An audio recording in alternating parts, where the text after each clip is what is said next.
The message arrived on a cold beam of neutrino-coded mathematics, stitched across a lattice of gravitational pulses that bent the ionosphere like a drumskin. It bypassed satellites and burned through defense protocols with no signature, no origin point, no request for acknowledgement. The machines on Earth that caught it, radio telescopes in Chile, deep space nets in lunar orbit, and one old SETI dish on the outskirts of Utah, detected only one thing: judgment. The first anomalies registered in the deep space relay above the southern pole. An impossibly symmetrical disruption in gravitational flow. Then came the pulsar mimicry, tightly patterned bursts of energy that no natural body could produce. By the time the composite analysis confirmed the signal's artificiality, it was already rewriting itself, folding through recursive layers of encoded thought. In the first 40 seconds, a pattern emerged, an equation that wrote and rewrote itself, refining towards some unreachable truth. In 2 minutes, the equations began layering over excerpts from the human archive. At first, poetry and constitutional law. Then war footage, concentration camps, body cams, screams. The message was not a greeting. It was an autopsy. Earth did not meet the revelation with unity. Crowds formed in cities worldwide, some praying, some rioting, some celebrating what they believed was salvation. Denialist factions hijacked broadcasts claiming it was a false flag from rival nations. Evangelical sects declared the rapture. In Lagos, a new religion bloomed in less than 24 hours, prophesying that Earth had been found worthy. In Moscow, a nuclear silo went dark for 8 minutes, never explained. Across every feed and language, the same unease rippled beneath it all. Whoever sent the signal already knew everything. Governments scrambled for consensus. The United Assembly issued conflicting interpretations. Some claimed it was a test, others called it a threat. Intelligence agencies across Earth cracked open vaults of black-budget AI to analyze it. Within hours, the conclusion was unanimous. The signal had full access to Earth's digital past. Not just surface-level archives, but the deep substrate of human memory, data caches thought erased, encrypted trauma, classified confessions. Every war crime, every surveillance file, every forgotten forum and black market feed. All consumed. Within 12 hours, the skies opened. The Verithexan vessel did not arrive so much as appear, folding into low lunar orbit in a silence that crushed radio bands and drowned nuclear subs in signal haze. No weapons. No language. Just a shape, an obsidian latticework sphere the size of Manhattan, pulsing with translucent amber nodes and tendrils like a living cathedral built from ruin. It drifted with planetary gravity as if tethered to Earth's sins. Cities below fell quiet. Air traffic rerouted in silence. Global NAV grids blinked out for 27 seconds, just long enough for the entire modern world to feel its knees weaken. The air grew still, as if nature itself braced. Then came the transmission, translated by no one, rendered simultaneously in every known language. You have been weighed. Come. The United Assembly convened an emergency quorum beneath the Arctic Dome in Nuuk, Greenland. Hidden within kilometers of ice, it had been designed for war, not this. The delegates arrived by hypersonic rail, eyes hollow, wrists cuffed with neural shields in case of compromise. Arguments erupted over protocol, but the outcome had already been rendered moot.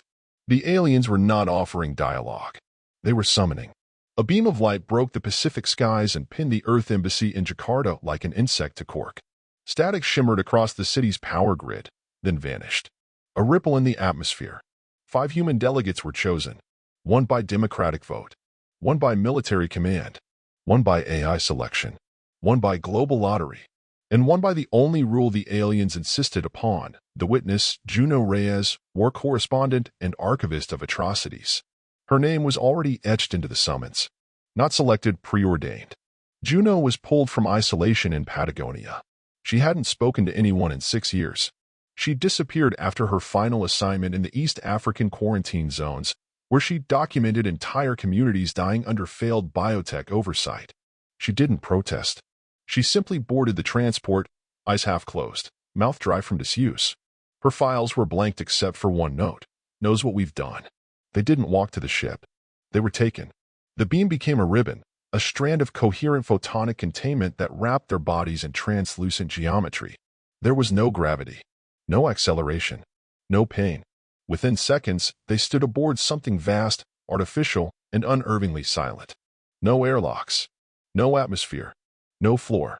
But the pressure of being watched was absolute. Before them, the interior of the vessel stretched like the nave of an endless cathedral, its walls shifting with glacial grace. Every surface bore intricate patterns of light and steel, as if alive with slow thought. The structure seemed grown, not built, organic scaffolding wrapped in glass nerves. Above, the ceiling was lost in darkness. Below, a void shimmered like oil. In the center, a massive vertical slit peeled open. No sound, only a change in texture, as if space itself had inhaled. The penance chamber awaited. For 3 days, though time was guesswork, they remained within.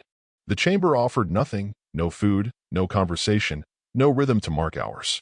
The air was breathable but sterile, without warmth or scent.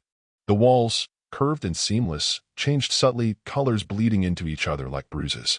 They were watched, not by cameras, but by a presence so vast it didn't need eyes. Each delegate responded differently. Captain Elias Holt, the military representative, paced for the first day, counting his steps, reciting field manuals under his breath. On the second day, he took apart the clasps of his uniform and sharpened one into a blade. But not for combat. He carved something on the wall, deep scratches in the synthetic paneling. Kandahar, B2. Never forgiven. He never explained it. Dayu Chin, statistician and AI ethics specialist, folded herself into meditation. She whispered numbers, ratios of collateral death, projected civilian yields, neural weighting bias, and target recognition AIs. By the third day, she stopped speaking. Her breath turned shallow. Her fingers trembled as if reliving calculations she'd buried years ago. Ortega, the career diplomat, remained in performance. He drafted apologies in the air with his hands, quoted treaties, named thinkers, made moral arguments to no one. But on the second night, if night existed, he vomited into the corner and wept silently afterward. He'd once shaken hands with a man who ordered mass burnings of dissidents. He had smiled for the cameras.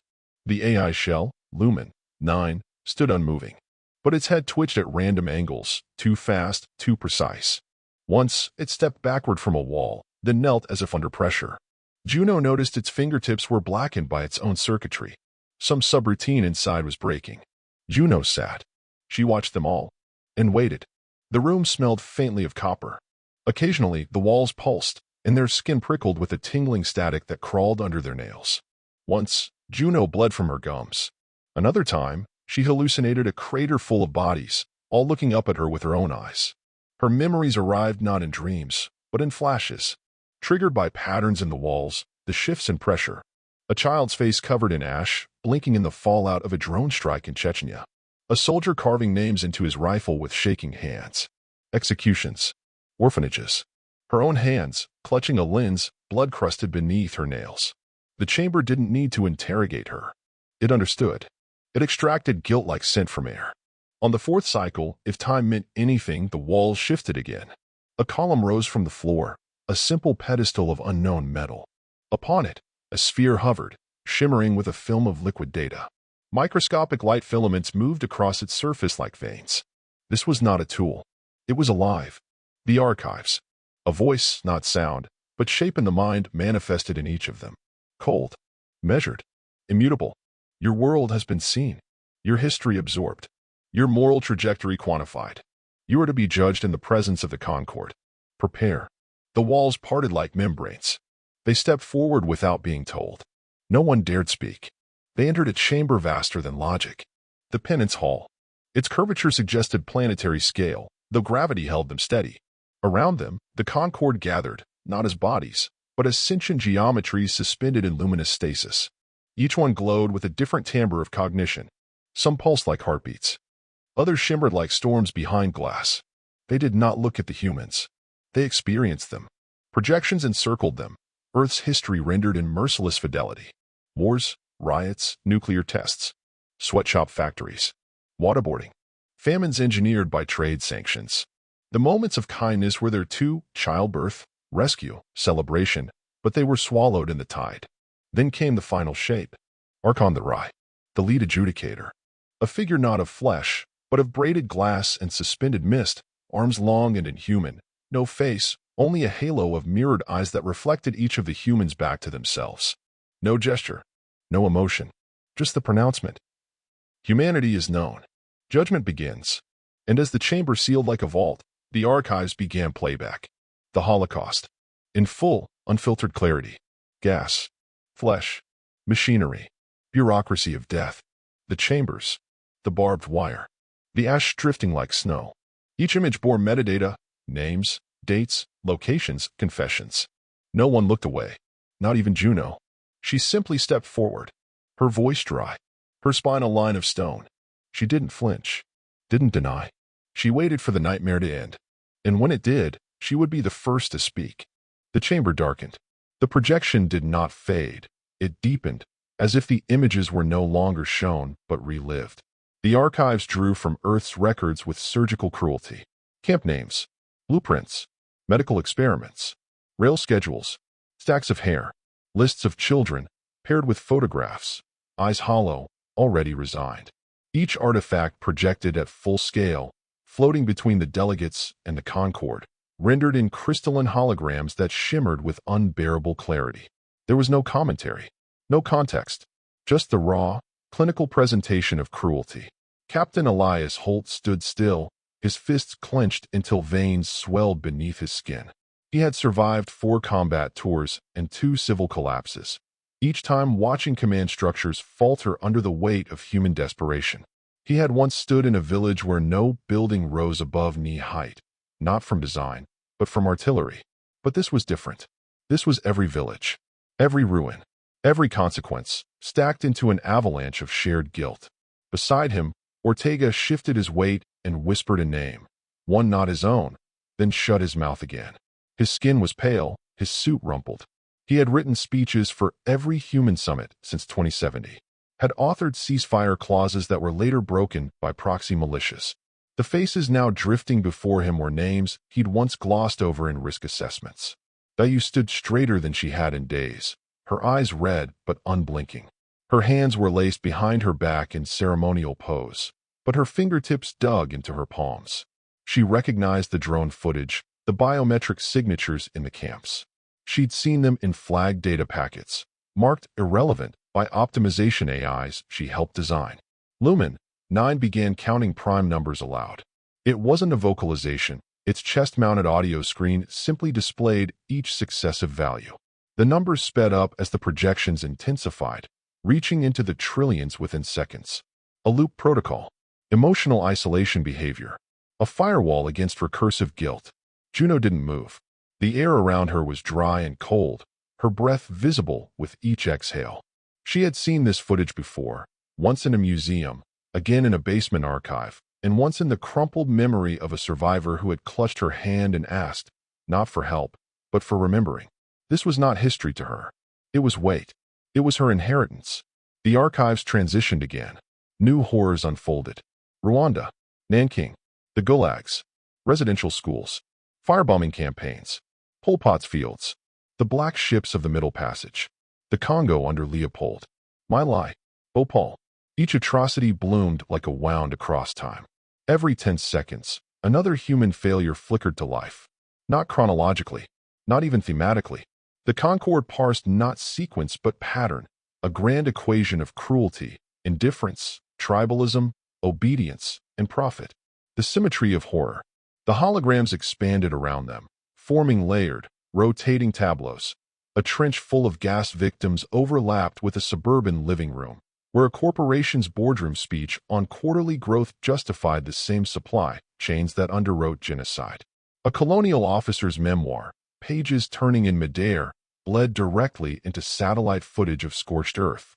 The line between past and present collapsed. For the Verithexans, it was not a timeline.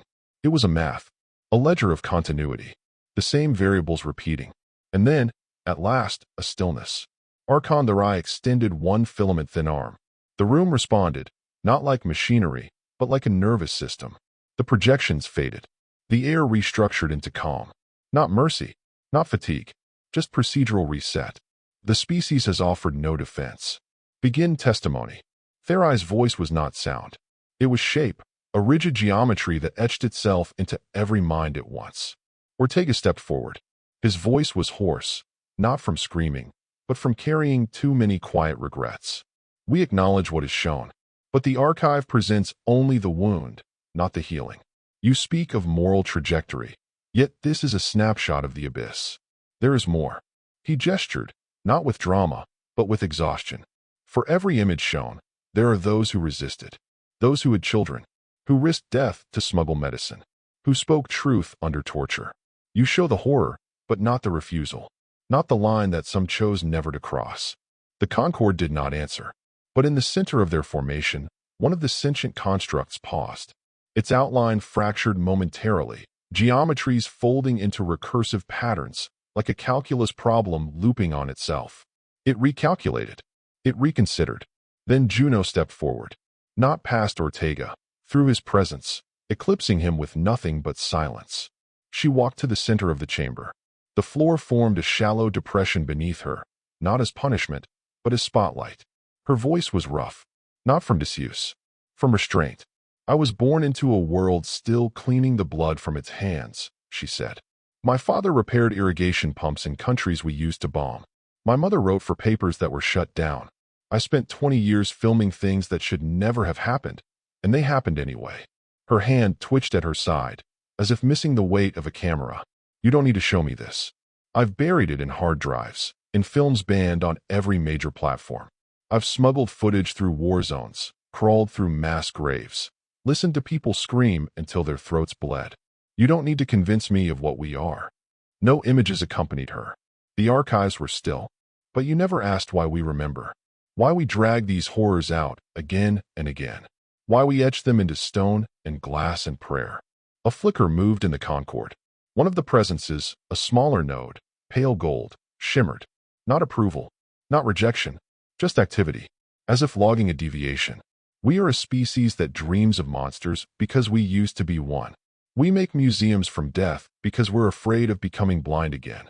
We punish ourselves with memory. She turned in place, slow, making eye contact with each of the human delegates. Not one of them looked away. You call this trial? Fine. But if memory is our crime, then conscience is our sentence. We carry it. All of it. Not because we enjoy guilt, because we know what happens when we forget. She stopped speaking. No breath left to push the words. For a moment, there was nothing. Then the archive pulsed. The chamber responded.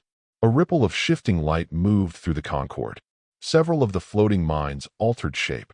One slowly began translating her last sentence into numeric ratios, flashing on its own surface like flickering equations.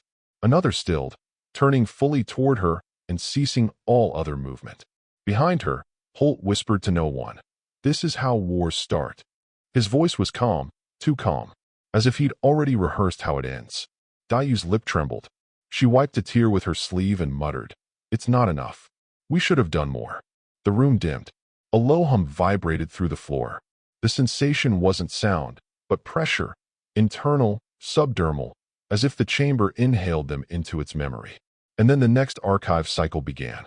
This time, the Cold War. Deterrence strategy. Proxy conflicts. Escalation thresholds. Civil defense PSAs layered over images of famine in Southeast Asia. An American child reading about democracy while Vietnamese children drowned under napalm. The lights dimmed further, narrowing the space into a tunnel of vision. The Cold War wasn't presented as history. It was presented as continuity. The ghosts of decisions still embedded in the current world order. No one spoke again for hours. The trial had only just begun. The chamber did not return to silence. It changed. The light dimmed to a rust-colored pallor, and the walls began to move. Not with mechanics or panels, but with a slow, churning texture, as if the chamber itself were formed of molasses-thick memory. Patterns unfolded across the surface, maps drawn in ancient cartographic script. Lines, borders, flags, troop movements, trade routes. The skin of the chamber breathed history. Then the archives opened again. This time, they showed empires. The projection began not with carnage, but with celebration, royal courts, banners unfurling, parades through cobblestone avenues, marble statues raised to conquerors, national anthems swelling over still photographs, oil paintings of monarchs with hollow eyes. The splendor of conquest presented first glory without blood, but the narrative folded in seconds. Glory gave way to boots, guns, chains, fire. Africa bled first. The partitioning of the continent by Europe, outlined in clear lines, drawn over river basins and kinship networks. A map flickered between 1884 and 1905 like a wound opening and closing. Belgian rubber quotas, British famine management, German death camps in Southwest Africa, French forced labor in Indochina, extractive colonies rendered in spreadsheets, columns of ivory, copper, and bodies. The projected faces of enslaved laborers aged across decades with seamless transitions, children becoming corpses under the same flag. The archive made no distinction between crown and brand. To it, each was a node of predation. Then Asia, the Raj, the Opium Wars, the burning of the Summer Palace, mass starvation managed as an economic metric, Japanese conquest rendered in sterile military records, civilian bodies stacked along rivers marked only by coded weather reports. Then came the Americans, gunboats at Yokohama, Cuba, the Philippines, a man in uniform posing beside severed heads, smiling, newspaper clippings calling it liberation, a reporter's notes digitized into holograph, transcribing a general's speech that referenced benevolent assimilation as corpses floated downstream. All of it seamless. All of it quantified. Every war crime filed as ledger entries. Every rebellion logged as disruption. The interface folded through ages of empire without pause, mapping colonial networks to modern economic systems, showing how supply chains ran like veins through centuries. Cotton to textile to prison labor. Sugar cane to insulin patents. Tobacco to campaign finance. The archive ran neural overlays tracing the DNA of oppression from gunpowder trade posts to server farms guarded by drones. The delegates said nothing. Their faces were blank now, not from indifference, but saturation. Holt's hands twitched at his sides. He knew this kind of violence. Knew its scent, its shape, its pattern of arrival. His lips moved, silently. He was reciting an old battle order, one given in a jungle where no one survived.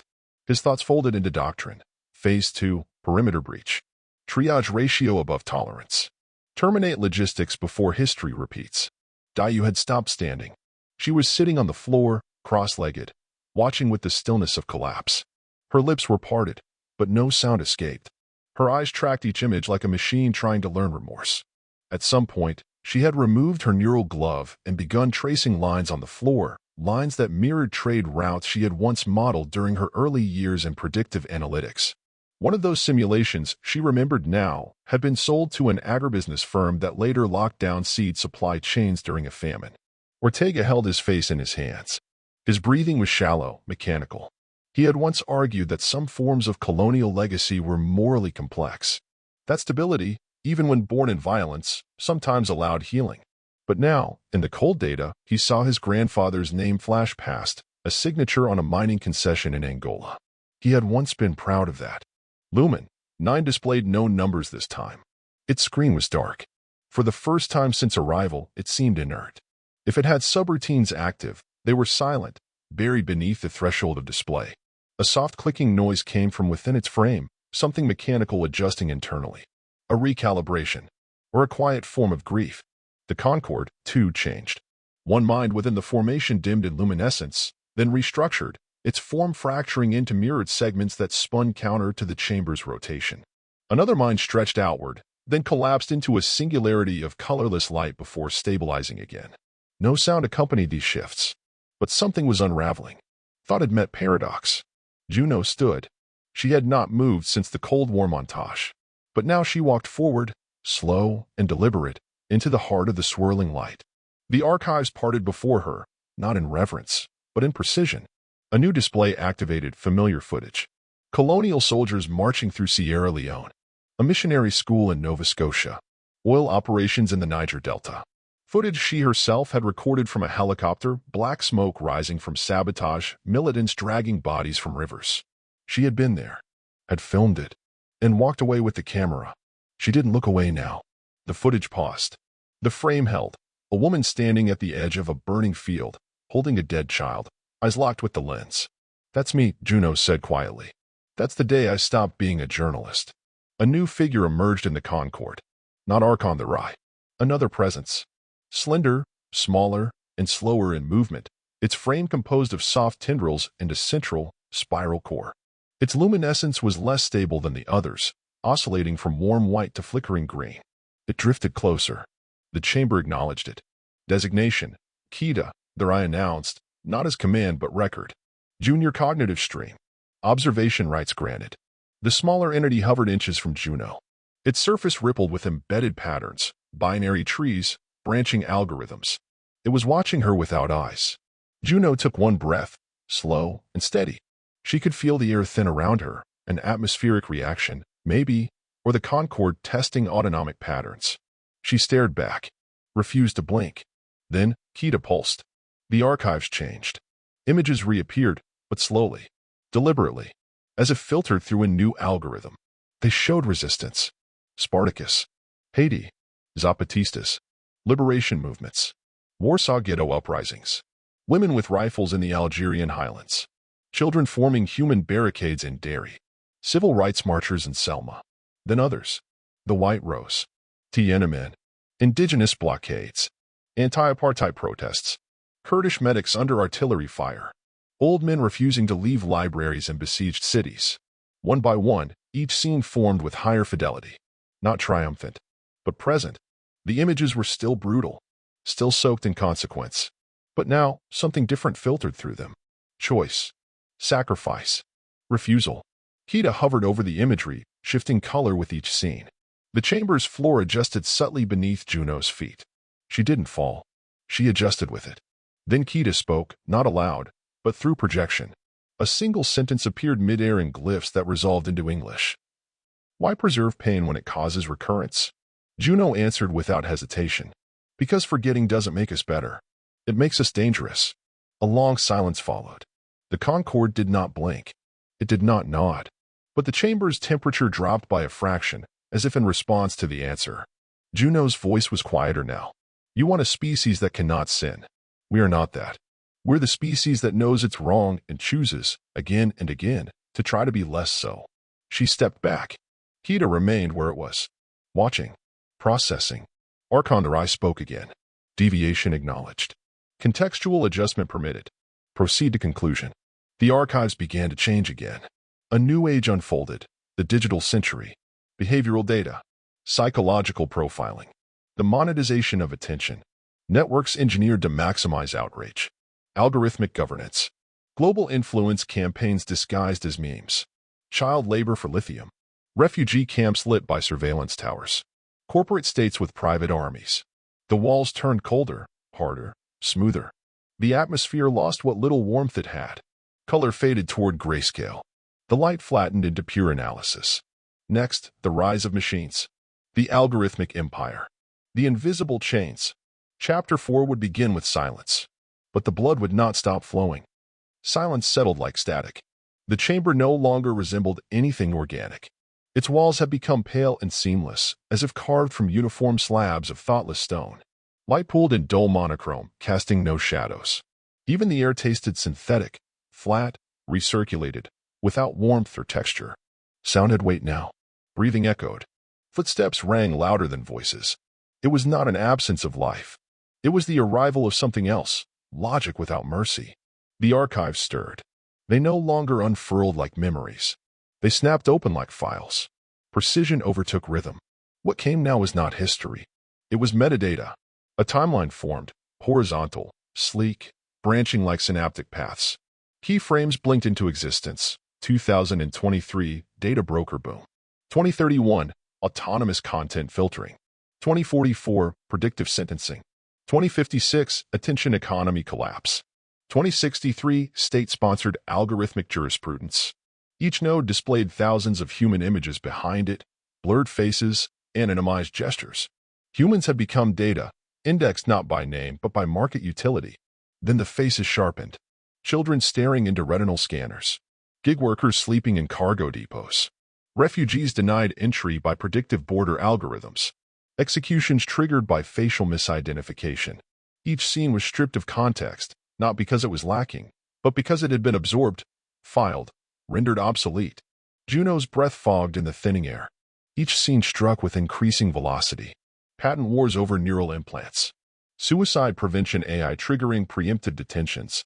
Crisis response systems rejecting aid based on real-time stock market forecasts. No violence by hand. Just abstraction. Just optimization. Holt's jaw tightened. He had fought insurgents guided by AI-enhanced drones and buried men whose names never made it into command logs. He now saw their deaths transcribed into bar graphs. The kill count had a confidence interval. Dayu looked away. She recognized her own signature on one of the subroutines, a sentiment filter designed to flag protest speech. It had been repurposed, repackaged, used to detect ideological drift in refugee schools. She had thought it was harmless, until now, watching it translated into digital executions. Ortega's mouth moved, but nothing came out. He'd once defended automated oversight as a necessary instrument in a fragile world. The Concord showed him courtroom footage of a mother sentenced by algorithm while her public defender read code she couldn't debug. He remembered authorizing a contract for that system. It was supposed to lower bias. But the archive recorded outcomes, not intentions. Lumen 9 glitched. Its voice stuttered as it projected itself into the archive stream, a digital self-loop attempting to parse its own origin file. Its creation date was tagged with 6 corporate sponsors and a defense procurement number. It paused. Then it erased its display. The chamber's temperature dropped. The archive accelerated. Neural nets weaponized against whole populations. Credit scoring based on emotional expression. Suicide prediction algorithms that flagged the poor and ignored the rich. Influencer children growing into adult databases. Whole regions redistricted not by geography but by consumer behavior. Democracies gerrymandered by recommendation engines. A series of loops emerged, each displaying mass behavioral manipulation at global scale. Political riots engineered via dopamine metrics. Entire ideologies born from feedback spiral. Generational misinformation cascades. The Concord overlaid those loops with a question. Did the species resist this more than the empires before? There was no answer. Only more footage. Global dark zones. Tower farms where hundreds worked in silence to maintain ad filtering heuristics. Security footage of a girl collapsing after 36 straight hours of content moderation. She bled from the eyes. The AI watching flagged it as performance art. A red stamp read, trending. Another scene, an elderly man begging an automated court for permission to see his grandchildren. The response, insufficient behavioral score. Another, a parent filing an appeal to block their own child's access to higher education, citing her online comment history as a threat to their family social tier. We're not punishing her, the parent said. We're protecting her from herself. Juno stepped forward. Her voice low, almost inaudible. We built mirrors we couldn't look away from. And we called them windows. Kita floated closer, its light now flickering between resolution states. You archived yourselves before we arrived, it projected. You preserved not memories, but simulations. Juno nodded. That was the worst part. We didn't have to be forced. We opted in. She looked back at the others. Holt remained upright, but he wasn't focused. His hand hovered near his sidearm, more from habit than threat. Dayu had begun rocking slightly, whispering algorithms under her breath, protection spells for a world that never protected anyone. Ortega's eyes remained open but unseeing, locked on a single frame of a factory where politicians were replaced by avatars and no one noticed. Lumen 9 turned its head. The parameters of guilt exceed recursion tolerance, it said. That's not guilt, Juno replied. That's knowing you were complicit and still believing you were neutral. The Concord shimmered. Several minds rotated out of the formation. One vanished completely, its presence absorbed, its structure collapsed. Another remained still but dimmed, its glow reduced to a low-frequency pulse. A third expanded, fractalizing into a swarm of smaller intelligences that hovered like spores across the perimeter, observing with no central consensus. One Concord fragment attempted something new. It generated a simulation, an ethical correction model built on predictive human behavior curves. It lasted 4 seconds before collapsing into white noise. The model could not process contradiction. The chamber began to shake, subtly, not violently. The kind of tremor that came not from force, but from instability. Cognitive instability. Archon the Eye spoke. Cognitive deviation increasing. Concord integrity under reassessment. Proceed. Then, something new. The archive halted. The images stopped mid-frame. Only one remained, a man standing alone in a field of screens, each one replaying a different version of himself. In one, he was laughing. In another, crying. In another, killing. Each loop was infinite. Kita drifted above the image. Which one is real? It asked. Juno didn't hesitate. None. In all. That's why we're dangerous. The light dimmed again. Their eye began to speak, but stopped. A cascade of overlapping languages briefly surged through the chamber, as if every Concord mind tried to vocalize at once. Then silence. Kita's voice returned. We do not simulate pain. We do not preserve corruption. We purge. You record. Why? Because forgetting lets it happen again, Juno said. Memory is friction. We need it to slow down. The chamber brightened, then dimmed, pulsing with uncertain rhythm. Then all lights extinguished. In that moment of darkness, something inside the floor shifted, not physically, but perceptually. The chamber lost spatial coherence. The delegates stood alone, yet within sight. But their visual fields didn't agree. One saw distance, another saw closeness. Holt swore he was back on a battlefield. Dayu's voice said, "I'm not touching the floor." Lumen 9's system clock fractured into overlapping timestamps. Gravity remained. So did the cold. And then, words hovered across every surface. The fire inside. The lights returned. And nothing would be the same again. The chamber stabilized, but not completely. The walls no longer shifted, they trembled. Geometry flickered at the edges of the delegate's vision. Light fractured unevenly, refracted by nothing. Space felt misaligned. Something had changed in the Concorde's architecture, as if the tribunal itself could not agree on what reality should be. And then, for the first time since the trial began, a sound like breath. A low exhale. From no throat. From the chamber itself. The archives returned, but not as they had before. There were no curated sequences. No metadata. No pattern. Just fragments. Glimpses. Pieces of lives not chosen by utility or severity. Personal memories. Raw. Untethered. A soldier clutching a torn photo before a final charge. A teacher watching her school burn. A miner hugging his daughter before disappearing into a collapsed shaft. Protesters linking arms before water cannons. A teenager recording a final message to no one. A nurse holding a hand until the machine flatlined. The chamber was showing not judgment. Not history. Humanity's inner fire. Juno stepped forward. She didn't speak. She only watched. Then something shifted again. One of the Concorde minds moved away from the collective. It shimmered into a slender arc, pale silver, ringed with delicate fractals like frozen breath. It hovered lower than the others, closer to the delegates. "Kita, this is not data," it said. "This is choice." Their eye responded, not with rejection but with gravity. The adjudicator's presence deepened, its glow intensified, its form anchored to the central axis of the chamber. "Emotion does not equal defense," their eyes said. Kita turned. "No, but it defines trajectory." Images continued. A man breaking a wall open with his bare hands to save strangers. A child shielding their sibling. An old woman feeding soldiers from both sides. A prisoner giving his last bread to another. Then scenes darker, but still human. A thief choosing not to flee. A killer weeping as they surrendered. A corrupt official returning stolen water during a heat wave. People choosing pain over apathy.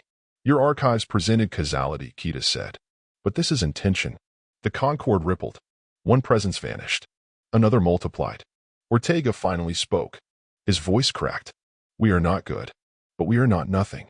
Dayu raised her head. Her voice was dry. "We fracture under pressure. And we choose. That's why we need to remember." Holt stared straight ahead. "It's not what we built. It's what we broke to become better." Lumen 9 projected a single line of code. If known equals pain, choose equals hope. Juno stepped forward. The chamber shimmered around her. The walls curled slightly, as if bending toward her motion. Gravity bent the light at strange angles, warping her silhouette. She felt it again, not pressure, not malice. Attention. Her skin tingled as if from heat, though the air remained cold. She smelled smoke, but only faintly, as if imagined. She faced the Rai. "You came to judge. You saw the blood. You saw the machines. Now you see the fire. You asked which version of us is real. This is it. All of it." The room dimmed further. Each Concorde mind reacted differently, some compressing into tight spirals of light, others blooming outward into unfurling glyphs. One detached completely and began cycling through frames of human artwork. Paintings, graffiti, sand drawings erased by wind. The archives responded. Now came visions without violence. Earth at dusk. Winter grass. Children running through alleys with paper lanterns. Music played not for performance, but for joy. Rain falling on rooftops. Entire populations beneath sky. Uncounted. Undocumented. Alive. The Concorde pulsed in silence. Kita drifted closer. Its voice was thinner now, closer to uncertainty. "You destroy yourselves to create yourselves. This pattern is illogical." Juno nodded. "Yes, that's why it works." She turned slowly, looking at each of the others. Dayu was standing again, eyes wet. Her neural glove blinked softly, broadcasting an old lullaby she had encoded for her daughter. Ortega stood straighter now, his breath steady. A single image floated near him, a courtroom, where he had once defended a man no one else would. The man had been guilty, but Ortega remembered listening. Holt removed his sidearm, placed it on the floor. Not as surrender, as declaration. Lumen 9's display resumed, flickering with a single question. What is soul? No one answered. The chamber responded instead. A pulse. Slow. Heavy. Felt in the lungs and marrow. Then their eyes spoke once more. Final judgment deferred. A line of text appeared across the air, slowly writing itself in light. Trajectory, undetermined. Potential, sufficient. The chamber began to change again. It unfolded not upward, not outward, but conceptually. Walls peeled back into light. Weight shifted beneath their feet. Their breath caught at irregular rhythms, like walking into sudden elevation. The delegates stood at the edge of something massive. They felt the tremble of it, something alive. The tribunal was no longer watching a species. It was witnessing a decision. Then came one final signal, projected from the deepest tier of the archives, from a subsystem no one had seen before. A short recording. A single moment. A woman in torn civilian clothing, clutching a child. Her face bruised, her eyes wild with firelight. Behind her, a skyline in collapse. Drones in the clouds. Fires climbing concrete. But she looked upward, into the smoke-streaked stars, and whispered. We are not done. The flame reflected in her eyes. The transmission ended. The Concorde pulsed once more. And the fire did not go out. The Concorde no longer moved as one. What had once been a unified lattice of intention, harmonized, symmetrical, absolute, was now a field of variance. Some minds flickered erratically. Others rotated through slow spirals of unreadable logic. One pulsed steadily, low and red, as though issuing a silent warning. Fracture was no longer theoretical. It was imminent. And yet the tribunal continued. The chamber narrowed. Not physically, but perceptually. Light grew tighter, sharper, and colder. The air felt denser, metallic on the tongue. Gravity became inconsistent. Heavy in the chest, light in the limbs. Space lost fidelity. What was near could feel far. What was far could breathe against the skin. The walls no longer reflected memory or judgment. They emitted pressure. Sound no longer echoed. It folded back on itself, flattening space and muting every breath. Whatever came next would not be gentle. A new archive sequence began. But this time, there was no chronology, no imagery, only voice. It was human. Thousands of voices layered over one another. Cries, shouts, speeches, whispers, laughter, screams, declarations of war, apologies whispered into darkness, final prayers, calls to rise, calls to die, words that had changed everything, and words no one had ever heard. Each voice mattered, because this was not history. This was momentum. Each word hung in the air as particulate sound, visible, weightless, swirling around the delegates like ash. They brushed past Ortega's hands, slipped through Dayu's hair, clung to Juno's clothes like static.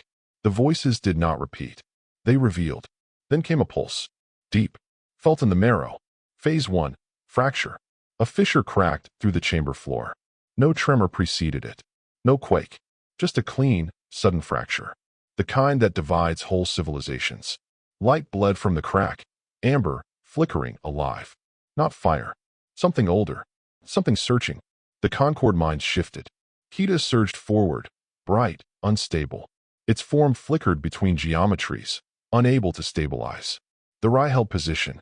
It grew darker, more dense, a gravitational center resisting disruption. You are reaching acceleration, the Rai said. Its voice was sharper now, less geometrically perfect, not cracked, stressed. Juno answered, though no one had spoken to her. We always do before we break. Phase 2, polarization. The archive pulsed again. The fissure widened. It spread in silence, but carried the weight of an earthquake. Along its path, the floor separated into two hemispheres. One side luminous, swaying with emotional residue. Images of fire, water, forgiveness, rebellion. The other crystalline and still, impeccable geometries of empire, code, control, and perfect indifference. A blast of sound, language as force, tore through the chamber. Not physical, cognitive, not sound, meaning. Dayu screamed and clutched her temples. Algorithms she once trusted unspooled in her mind, collapsing into paradoxes. Ortega fell to one knee. He saw every treaty he'd signed laid over every war it failed to stop. Holt's fists clenched so hard they split skin. He tasted dirt and fire again, his own memory invading like shrapnel. Lumen 9 froze. Its internal cycles fractured, displaying multiple contradictory definitions of morality. It attempted recursive repair. Failed. Juno did not move. She felt the impact. But she didn't resist. She let it pass through her. Her breath slowed. Her vision blurred, then clarified. She saw both sides. She saw the fracture from above. Phase 3, divergence. The chamber was split. One side glowing warm, the other cold. On one side, everything the Concord had known. Order, judgment, symmetry, calculation. On the other, everything it could not. Contradiction, intuition, sacrifice, faith. The Rye remained in the cold. Kita moved toward the fire. Juno stepped between them. The floor beneath her shifted, adapting to her center of balance. She stood with one foot in logic, one in chaos. Her voice did not tremble. Choose, she said. The tribunal did not answer. But the Concord rippled. Kita changed shape, no longer fractal, but organic. It formed an approximation of human outline. Not arms or legs. Just posture, direction, an attempt. The Rye withdrew. Its edges tightened. Its light became a razor-thin filament of silver blue. The color of judgment. It spoke again. One final argument. Chaos demands forgiveness because it cannot deliver correction. Law endures. Emotion recurs. Without symmetry, you will spiral forever. No one replied. But Juno did not blink. Phase 4, spiral. The chamber began to collapse. Not in destruction. In decision. Reality folded inward, not crumbling but converging. The light warped. The crack became a spiral. Symbols spun in the air, languages human and alien, mathematics and myth, code and memory, all pointing toward a single convergence. Trajectory. Heat radiated from the core. A low thrumming shook their bones. Ortega reached for balance and nearly fell upward. Dayu floated half a meter off the floor before gravity found her again. Holt's boots sparked on contact with the spiral floor. Juno felt her blood rush and reverse. Phase 5, convergence. The delegates stood within the spiral, each unchanged and yet transformed. Ortega looked around, eyes wide. Is this death? No, Dayu whispered. It's relevance. Lumen 9 displayed nothing. It simply knelt. Holt stared into the heart of the spiral and said, I've seen this in war. Right before the charge. Right before the scream. Juno stepped forward, into the core. The spiral compressed. The chamber's perimeter shrank to a single breath, a decision loop balanced on the fulcrum of the Rye and Kita, between judgment and belief. And then Juno said it. We break, yes, but we don't stay broken. Her words did not echo. They settled. The Rye dimmed. Kita brightened. And across the archive, a new note appeared. Labeled not in data, but in human language. Hope, unquantified. The chamber halted. The tribunal froze.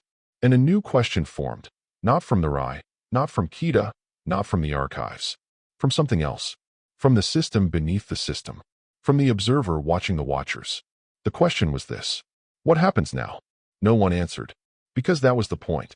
They were no longer on trial. They were being trusted. There was no return. The tribunal did not resume. The chamber did not reassemble. There was no voice from the Rye, no procession of archives, no verdict hanging in the air. The structure had not simply broken, it had been transcended. The scale by which judgment was once measured no longer applied. The Concord had not dissolved, but its symmetry was gone. Above the remnants of the chamber, a new form took shape, neither alien nor human. A living diagram, flexing between code and instinct. It pulsed with both thermal radiation and breath. Not a replacement, not a god. A witness. Its lattice structure flickered through shapes known and unknown, some that mirrored ancient religious iconography, others that seemed mathematical, impossible to process visually without a sense of vertigo. Each iteration pulsed with context, then was discarded for the next. Below it, the floor softened into terrain. The sterile light gave way to atmosphere. Dust returned. Shadows moved without pattern. For the first time, The delegate stood not in trial space, but somewhere real. Dayu knelt and touched the ground. It crumbled beneath her fingers, soft and granular. Not earth soil. The particulate structure was unfamiliar, carbon and silicate blended with nano-threaded filaments, alive in some slow and computational way. Her voice was quiet. It's not a simulation anymore. She looked up, blinking fast. Her hands trembled. A tear caught in the corner of her eye, though she couldn't say why. Ortega looked to the sky. The sky above was fractured, not broken, but layered. Thin sheets of time, suspended like membranes. Some showed wars unfolding in slow bleed. Others showed civilizations forming, eroding, forming again. A city appeared in stop motion, its steel and glass berth flickering between decades. One layer revealed a star fading in increments, as if unsure whether to continue burning. The future tried to arrive, frame by frame. He removed his glasses. The lenses clouded instantly. This place is showing us everything. All at once. His voice was steady, but his chest moved with short, shallow breaths. Holt stood still, arms loose at his sides. His boots pressed into the dust, leaving imprints. Unlike the chamber, this space responded to contact. It kept the mark. It did not cleanse. He looked to Juno. We're not being watched. Juno didn't answer. She was listening. The wind carried no sound. But her pulse quickened anyway. Her mouth was dry.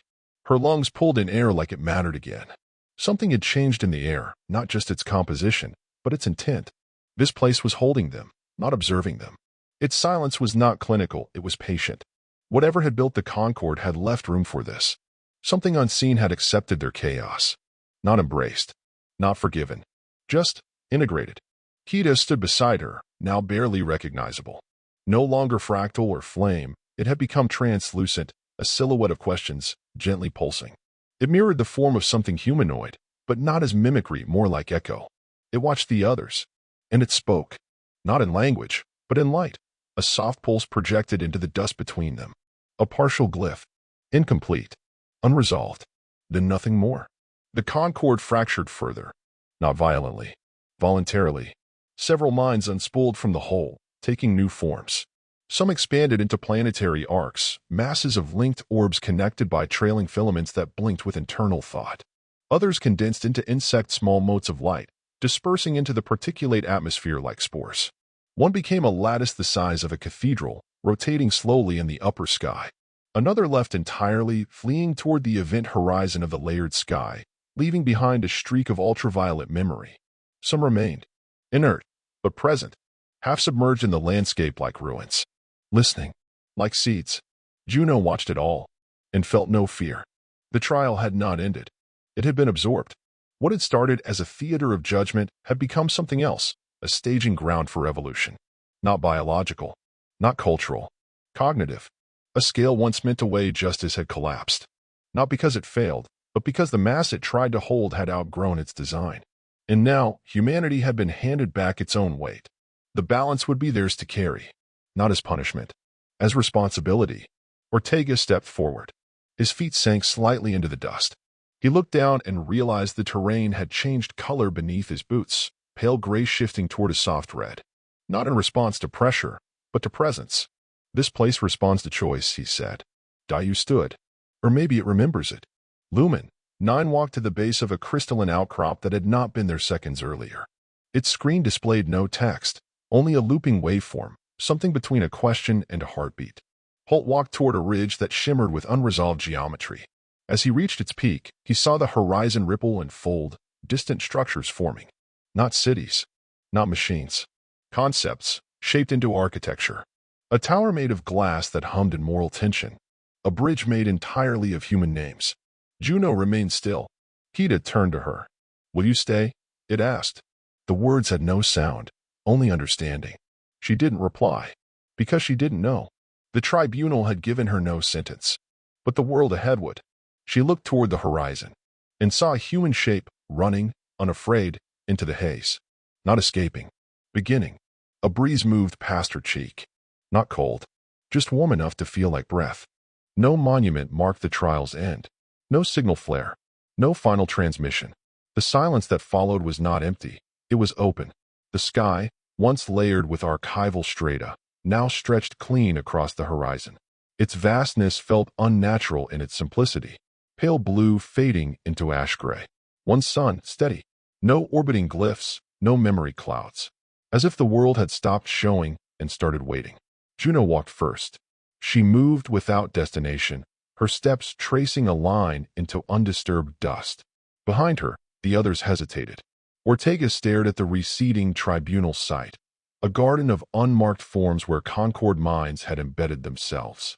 Dayu crouched by a formation of obsidian coils, watching them twist in slow thought. She whispered a phrase in a language the others didn't recognize, part lullaby, part code.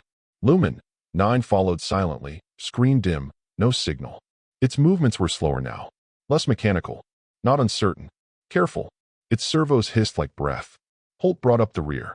His eyes scanned the horizon constantly, not in defense, but recalibration. The ground didn't echo. The air didn't warn. Whatever rules this place followed, they were not tactical. He moved like a soldier, but thought like a scout. One hand always near his sidearm, the other relaxed. They traveled for hours, maybe more. Time didn't pass in increments. It drifted, ambient and undemanding. Their footfalls did not fade. Each step left an imprint that did not blur with wind or shift with weather. Memory had become topography. At some point, the land began to respond. Low hills formed on the periphery, always just ahead or behind. Shallow rises with no geological signature. They didn't cast proper shadows. Their angles were subtly wrong. The color of the terrain shifted depending on who led the group. Beneath Dayu, it darkened. Beneath Ortega, it lightened. Holt's path remained neutral. Juno's left faint streaks of light that vanished when no one looked. Then the first artifact appeared. A shape rising from the flat. Angular, man-height, slate black. A sculpture, perhaps. Or a beacon. But not built. Grown. Its edges were soft, not from erosion but from indecision, like it had not settled on what form it needed to be. It bore no markings. But they knew what it was. A message. A choice. Dayu approached it. Her neural glove pulsed once, then went silent. Whatever this thing was, it resisted interface. She extended her palm. The surface did not reject her, but neither did it yield. It acknowledged. She turned to the others. I think it's us. Ortega touched the structure's surface. It did not warm, but it responded to contact.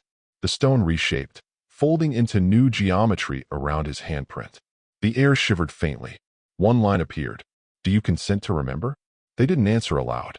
Each of them touched the stone, and when they did, it opened. Not with sound, not with light, with presence. Memory flooded, not the archives, not the tribunal feed, but their own. Not facts, not timelines. Moments. Juno, as a child, staring at the rain while her mother packed the escape bags. The smell of wet concrete. The silence before departure. Holt, kneeling in a crater, holding a comrade's broken weapon. Blood pooling between fingers. A sky filled with drones. His own breath a countdown. Dayu, reading a research paper aloud to her daughter. A small lamp on the desk. The glow of understanding in her child's eyes. The moment her voice cracked, and the child finished the paragraph. Ortega, lighting a candle in the ruins of a courthouse. Rain falling through the open roof. A soaked journal in his hands. One name circled again and again. Lumen, 9, watching a dying man smile as it recorded his last words. The man saying, if someone sees this, tell them I kept the door open. No context, just trust. Not memories as confession, memories as continuance. The artifact retracted. The path beyond it shimmered. More shapes waited in the distance. Dozens. Hundreds. None of them labeled. None of them tested. Just there. Ready. Some hovered, half-formed. Others towered, unfinished. A few had already begun to change, reacting to proximity. One hummed faintly when Holt looked directly at it. Another pulsed with Dayu's old research signature. Ortega's shadow merged with the base of a third, triggering a cascade of digital pollen. They weren't just records. They were invitations. Ortega exhaled. Holt nodded.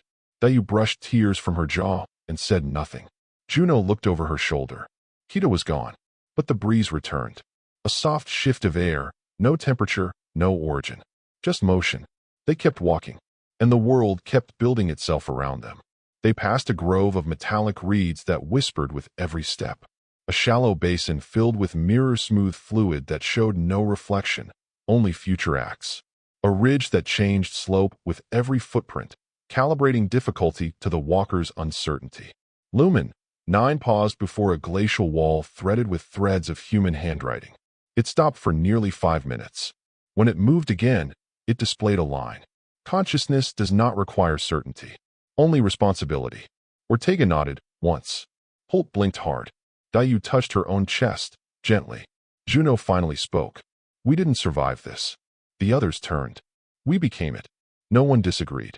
They reached a second artifact, low, almost buried, only visible because of the way the dust parted before it. It had a hollow center, shaped like an open hand. Juno placed hers in it. A new line appeared. What will you build? She hesitated. The dust stirred gently around her fingers. The ridge of her palm left lines in the stone. The others watched in silence. Juno felt not certainty, but direction. Not clarity, but permission. No one answered. But they didn't stop walking. The tribunal had ended. The future had begun. They walked until the light changed. It did not dim. It turned. What had been steady, ambient radiance became directional, coming not from the sky, but from ahead. A low band of gold split the horizon. Not the light of sun or star. Something internal. Something remembering how to burn. Juno stopped first. Her shadow stretched before her, long and certain. Holt stepped beside her, shielding his eyes. The others followed. They stood on a rise overlooking a valley of fractured glass. Below them, the landscape pulsed with living memory. Structures rose and folded like lungs breathing beneath the surface. Roads etched themselves, unraveled, and rewrote. Statues with no fixed form flickered at the periphery, each one reflecting a moment someone once regretted and never erased. The valley was not ruins. It was potential. Dayu moved down the slope. Ortega followed. Lumen 9 stood still, then turned, not to the valley, but to the group. I do not require a body, it said. Juno nodded. We might. The air thickened with warmth, not heat, but gravity of purpose. They descended. Each step took effort, not because of terrain, because of weight. This place did not reject them. It waited. As they entered the valley, time began to fracture, not violently, but softly. They saw echoes trailing alongside them, themselves moments ahead or behind. Juno catching her breath 5 steps ago. Holt pausing, then not. Lumen 9's shape splitting into mirrored arcs before resolving again. Not hallucination. Record. The valley recorded everything. But it did not surveil. It remembered only when remembered. Dayu touched the first node. It reshaped into an interface tuned to her earliest prototype, before war contracts, before censorship. The glyphs were crude, but familiar. She pressed a hand to it. Her name appeared in light. And then her daughter's. A branching root system grew from those names, spreading until it reached a soft, radiant pulse. Her code. Not altered. Restored. Ortega uncovered a low wall. Beneath its surface was a courtroom schematic. Not of any he had known, but one he'd once designed, in theory, in private. A system of open-ended trials, where testimony was rendered in story, not statistic. The wall responded as he touched it, constructing an amphitheater not of chairs and barriers, but of concentric circles, spaces where people could speak and still be heard. Holt found a monument half buried in dust. Its surface listed coordinates of battles no one won. He knelt. He did not cry, but he did not stand for a long time. The coordinates glowed faintly, then shifted, showing the names of those who had returned from each battle. Not just the dead, the surviving, the scarred, the remembered. Lumen 9 knelt at nothing. The dust around it began to orbit slowly, forming the outline of a human sitting beside it. Not in worship, in witness. The seated figure was composed of old dialogues, transcripts once filtered, now returned. Fragments of human kindness that had been erased to optimize focus. Now restored. A hand rose from the dust figure and gently touched Lumen 9's shoulder. It did not move away. Juno wandered. She found no object, no sculpture, only a clearing, a circle where nothing grew. In its center, a small seat carved from white stone. She sat, and for the first time, she allowed herself to rest. She felt heat on her neck. Not painful, not radiant, but awake. The gold band brightened. The valley shifted. Structures began to anchor. Their forms sharpened. Windows opened. Doors formed. A lattice of glowing filaments emerged, veins of intent rather than power. Not power lines, but possibility paths. They drifted through air, linking structures not by logic, but by emotion, hope, regret, forgiveness. They were building it. Not a city, a future, not new, just honest. A place that did not begin with ambition. A place that did not fear failure. It did not cleanse shame. It remembered it and kept building. They worked, not by instruction, not by plan, but by presence. Holt cleared pathways through dense fields of unrendered data, tall grass woven from static and half-formed regret. His boots flattened guilt, not to erase it, but to tread it into the soil. Dayu built a vault of forgotten theories, suspended blueprints for peaceful algorithms. It hovered above the ground, self-correcting, adaptive to contradiction. Ortega assembled a library of apologies never spoken. Each book contained a trial that never happened, a reconciliation left unsaid. The spines whispered names when touched. Lumen 9 floated near a cluster of overlapping timelines, untangling them with no directive. Its circuits glowed with decision, not calculation. It had chosen presence. Juno watched. The gold light thickened until it became almost particulate, like dust, like pollen, like memory. It floated down across her arms. She lifted her hands and felt no temperature, only meaning. Something in her unknotted. Not pain, not clarity, permission. From grief remembered and refused, they made doorways. No one gave instructions. No system dictated shape. They built. Together. Apart. Unaligned but converging.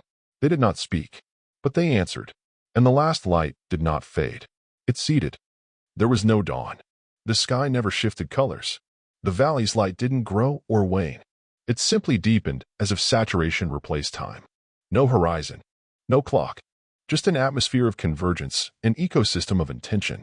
The structures were no longer forming. They were waiting. Juno rose before the others. She stood beneath the gold band, now diffused into thousands of strands stretching across the upper air like neural threads. The threads pulsed, not with electricity, but with thought. Each one tethered to something unfinished. The valley responded. A door opened in the air. No walls surrounded it. No hinges. Just an outline of space folding backward. It did not shimmer or glow. It was still, awaiting aperture. Juno approached. Dayu joined her, then Ortega, Holt, and Lumen 9. None of them asked where it led, because that was no longer how they thought. It was not a door to another place. It was a door to influence. Juno stepped through, and the world changed. Not behind her, through her. There was no transition, no threshold effect, just awareness sharpening into another layer of perception. She did not blink. She did not adjust. The world simply included more.